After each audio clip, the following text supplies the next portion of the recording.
Hello everyone, welcome to my channel. And in today's video we are going to solve the Erudo question number 1.245, 1.246 and 1.247. These are all the questions from the rotational dynamics, means the chapter of rotation. And in this question and in this part we will cover these three questions. These three are very good questions, and usually very lot of concept get clear by solving these questions. And we already know that all the concept that is we have learned in kinematics or dynamics or Newton's law of motion, all the concept are little bit used in the chapter of rotation. All the chapter combined in the chapter of rotation. So it is, so that's why J Advanced always ask question related to these chapters, because it mixes all the concept. Now let's see the questions. The problem number 1.245. Let's see what is the question. A thin horizontal uniform rod AB of mass m and length L can, first of all we always read the question thoroughly, means we have to understand the question in what manner the question is given and what the question want to say. First of all, we have seen this line, a thin uniform horizontal rod. Then this explain of one thing, that rod is uniform placed on a horizontal rod, means there is no role of mass, there is no role of gravity, because it is situated on a table, something like that, means in horizontal row. So first line clear that there is no role of gravity. Of mass m and length L can rotate freely about the vertical axis through passing through end A, means we have fixed the end A so that we have to make it constant to move about the end A. At a certain moment, the end B start experiencing a constant force F always perpendicular to original position of the stationary rod direct to horizontal plane. Find the angular velocity of the rod as the function of angle theta. This, I think this has miscorrected. This should be in the form of phi, something like that. In the form of phi, we have to choose. This is phi. Don't take is. This is phi, and counter related to its initial position. Means if we see the diagram, I think a rod is placed something like this, and it is on the table. Now in this question, it is clear that we have to find the angular velocity in the terms of angle phi. Means by seeing this, we have to go on a particular time interval. Means we have to take a time interval when the force F is applied, it somehow rotate the rod, because end A is fixed, and the question given that it is starting rotating about the end A, that is end A. Means at a particular time, if we will see, this has rotated to a certain angle. Let's suppose certain angle is phi dash, and this certain angle, let's suppose certain angle is very small. Now after seeing this question, we have cleared that we have to use the work energy theorem, because once we calculate the work, what is the rotational work that is done by this, and then we will equal to 1 by 2 equal to the kinetic energy, and kinetic energy includes the term of angular velocity. Then certainly we get the angular velocity in the terms of phi, because if we calculate the work, then it includes phi, and if we equate to the kinetic energy, and kinetic energy include the term of omega, so certainly we will get the relation between the phi and omega as the given in the question. So this kind of things you have to think first. And now in this, what we also have done, let the rod deviated through an angle phi dash. We have just whatever the given in the diagram, just I have supposed this, I have got to a particular instant of time where it has rotated angle phi dash, and then I am trying to calculate the work. And if I am trying to calculate the work, we will see that this is F, and if we calculate the work, this F is there and something like this. And if we calculate the torque, we have this distance, and this whole distance is L, and this distance will become L sine phi, and this smaller one become L cos phi. And we need torque, because torque d theta, because when we do the tau d phi and we will integrate it, then we have get the work, and we will do the final kinetic energy minus initial kinetic energy, or here the initial kinetic is 0 because in starting the rod is rest. Then we equate with 1 by 2 I omega square, and certainly we get that certainly we get the omega in the terms of phi from this equation. So we have to solve this using this equation and we will get the final result. I have done the same. Tau d theta, this is tau d phi, and if we will integrate it, and what is that distance? That is f into L cos phi. We have seen that the distance from finding the torque, that is we need that distance, and FL cos phi, and if you integrate it 0 to phi, then we get FL sin phi. This we get the net work, rotational work you can say that, and this is equal to 1 by 2 I omega square. And about the end A, the moment of inertia is ml square by 3, and we have just put that ml square by 3, and we get omega in the terms of phi. This is our required condition and required answer. We already know about. Let's move further. Next question. Problem number 1.2. In the arrangement shown in the figure 1.56, the mass of the uniform solid cylinder of radius is equal to mass m, and two bodies are mass m1 and m2. The thread slipping and the friction in the axle of the cylinder are assumed to be present. Find the angular acceleration. Means it's a pulley based question, and in this case pulley has the mass. Whatever the questions we solve in dynamics in the pulley based question, that doesn't have mass, but in this question pulley has mass, and if pulley has the mass, it is heavy, so that the tension in the both the string is different, T1 and T2. But since thread is not slipping, so thread is not slipping on the pulley, so this condition is hold. A is equal to alpha r. You already know this is the condition of no slipping, and this condition should hold because no slipping is given. There is sufficient friction that doesn't allow the thread to slip on the pulley, so this condition will hold on. And let's see the picture. This is the picture. I have made the free body diagram. This is T1 and this is T2. I have supposed that M1 is greater than M2. I suppose that M1 is greater than M2. You can suppose that M2 is greater than M1. It doesn't matter. The answer will be the same. I suppose M1 is greater than M2. Then this whole motion is in this direction, and we have to start writing the equation in this direction. Already we have done this type of things in the dynamics also.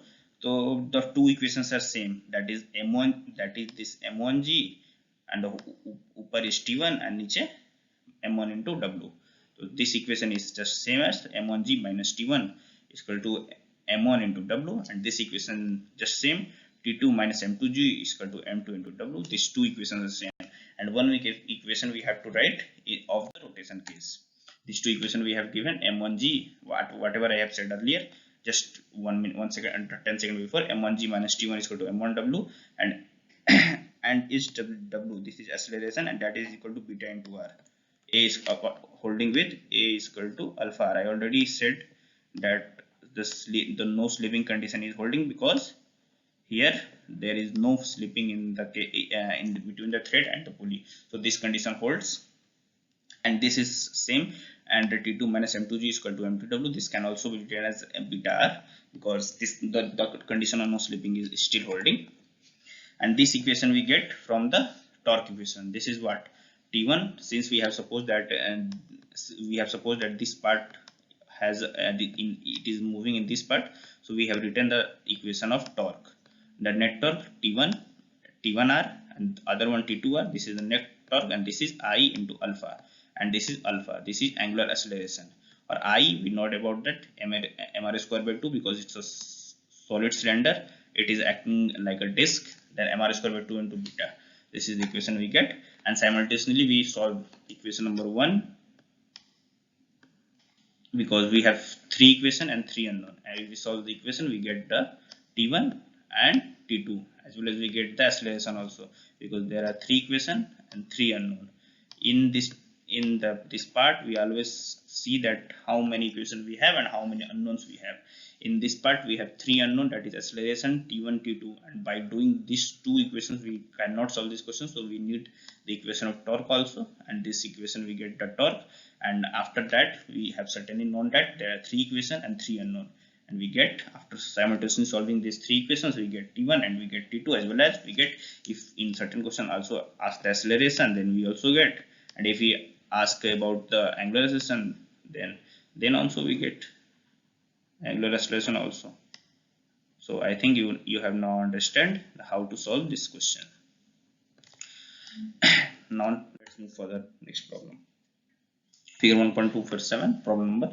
In the system shown in the figure, I think in this question I have not given the diagram. So first of all, I will give a diagram. I'll give a diagram in the next slide. First, read the question. In the system shown in the figure, the masses of bodies are known to be m1 and the coefficient of friction between the body m1 and horizontal plane is equal to k. Means m1 और horizontal plane के बीच में, means यहाँ पे एक m1 है और इसके और ग्राउंड के बीच में कोफिशिएंट ऑफ फ्रिक्शन k है, and there is pulley this side and there is another attached, that is m2. So for solving this question we have two methods. How? Because after seeing the diagram we are now first we need to find the work performed by the friction force acting on m1 over the first t second. Means we have to consider the case of t second. Means if it is performing the work, means it is performing the wheels, then we have to know that m2 start descending. This question is given that m2 start descending, and if m2 start descending means m2 is greater than m2g, means this force and this force km1g, that is going to stop. Which force is going to stop? That is k, means friction force here, means the gravitational force of the weight of the m2g. The weight of m2 is greater than the friction of m1. The maximum friction that can be applied on m1, the weight of m2 is greater than that. Then we have got that m2g is greater than km1g. This is less than m2g. So we have got this condition. Then only can m2 descend, and this is given in the question.